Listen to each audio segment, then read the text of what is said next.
Hello what's up guys, क्या हाल है आप सभी के। एंड आज जो डेट है वो है 24 सितंबर और ये जो एनालिसिस होने वाली है वो है 25 सितंबर के लिए, यानी कि थर्सडे के लिए। ठीक है, पहले जो है निफ्टी की एक्सपायरी होती थी थर्सडे को, पर अब आजकल ट्यूसडे को होने लगी है। खैर सेबी के अपने अपने रूल्स हैं, कभी भी चाहे बदल देती है, क्या ही फ़र्क पड़ता है ना। खैर हमें अब इससे कुछ ज़्यादा लेना देना है नहीं, हम सीधा सीधा अपनी ट्रेडिंग की बात करते हैं। ओके, सो आखिर कल क्या हो सकता है। ठीक है, तो कल क्या हो सकता है उसे समझाने के लिए पहले मुझे आपको एक फर्दर व्यू दिखाना होगा। ठीक है, एक सेकेंड, ज़रा वन डे पे चलते हैं। ठीक है, अगर आप वन डे पे जाएं एंड ये आपको नोटिस करने को मिलेगा।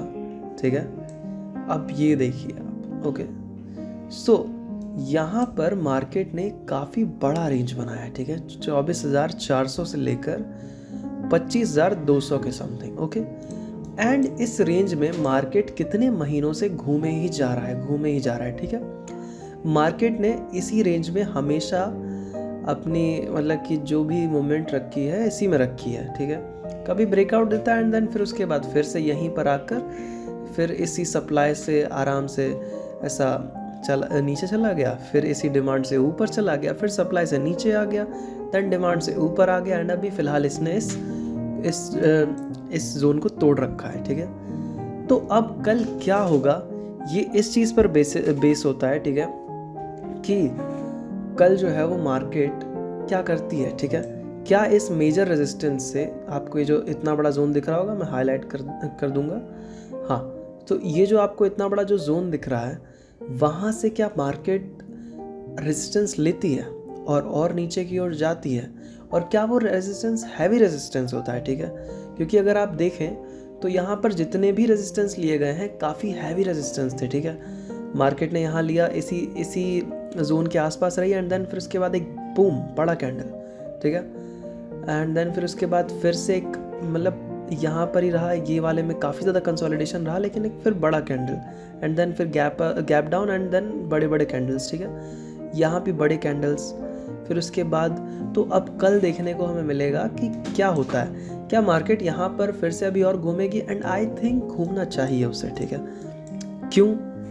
क्योंकि अगर मार्केट को फिलहाल नीचे या ऊपर कहीं भी मूव करना है तो मार्केट मेकर्स को फिलहाल अपनी क्वांटिटी वही कल वाली चीज़ ही फिर से मतलब अपने स्टॉक को फिलअप करना होगा, या फिर अगर डंप भी करना है तो वो भी करना होगा। ठीक है, सो इसीलिए अभी जो भी कल होगा वो देखने में काफ़ी लाजवाब होगा। खैर कल के लिए देखते हैं कि क्या हो सकता है। ठीक है, फॉर एग्ज़ाम्पल अगर मार्केट ने नीचे खुला, ठीक है, मार्केट में नीचे खुला, गैप डाउन खुला। ठीक है, अगर मार्केट गैप डाउन खुलता है यहाँ पर कहीं इस जोन के नीचे, तो हम सेलर्स का हैवीनेस देख पाएंगे। ठीक है, क्योंकि मार्केट ऑलरेडी सेलर्स से फुलफिल्ड है। ठीक है, यहाँ पर फिलहाल के वक्त में सेलर्स हैं अच्छे खासे, पर अगर मार्केट अगर मान लेते हैं कि मार्केट ने गैप डाउन देकर, देखो आपको पहली बात तो कि कभी भी मार्केट एकदम खोलते के साथ ट्रेड नहीं लेना चाहिए, मैं कभी भी ये सजेस्ट नहीं करता।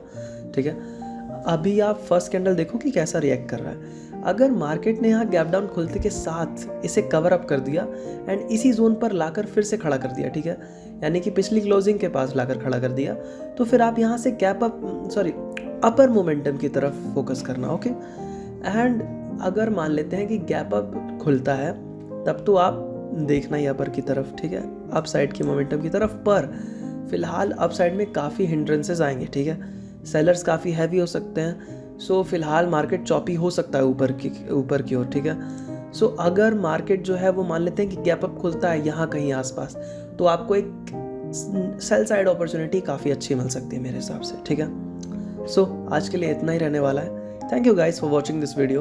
मिलते हैं आपसे फिर से। Sayonara, see you.